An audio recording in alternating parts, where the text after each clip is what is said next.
Gerald and Lakeitha Adory fell in love on the job, working side by side at this St. Louis County nursing home. He asked me out one day, and I said, okay, but then I called later and turned him down.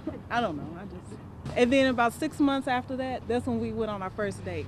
11 years and 2 kids later, the couple continued to care for the most vulnerable, even as COVID-19 put their own health at risk.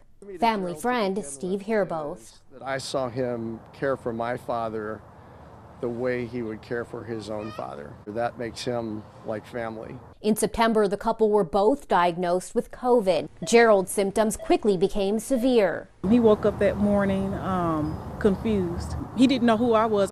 His speech was slurred. They had to basically sedate him, but then after that, he didn't wake up. Gerald was in a coma for 38 days. COVID affected him neurologically, so it caused him to have blood clots in the brain and then blood clots in the spine. I do okay.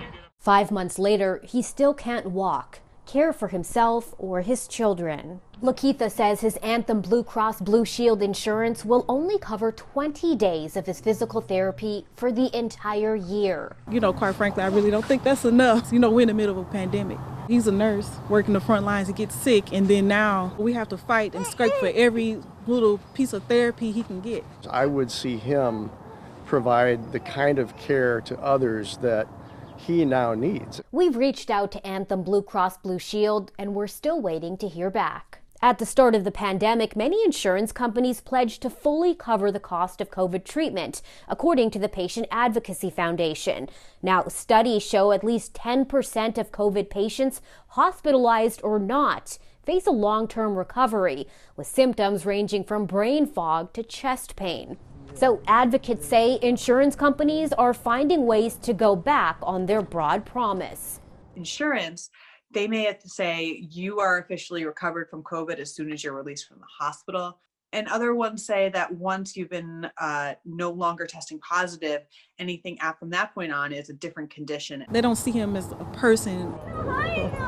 Without more physical therapy, it's unclear if Gerald will ever go back to being the active husband, nurse, and father he once was. Unfortunately, we don't cover therapy and rehab the way we should in this country. And that's a big problem that needs a bigger solution. I think he deserves the kind of care that will get him back on his feet because his family needs him. Despite losing so much, Gerald is thankful for what he does have.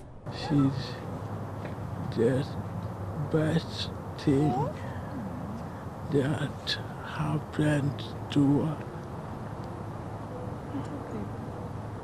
family.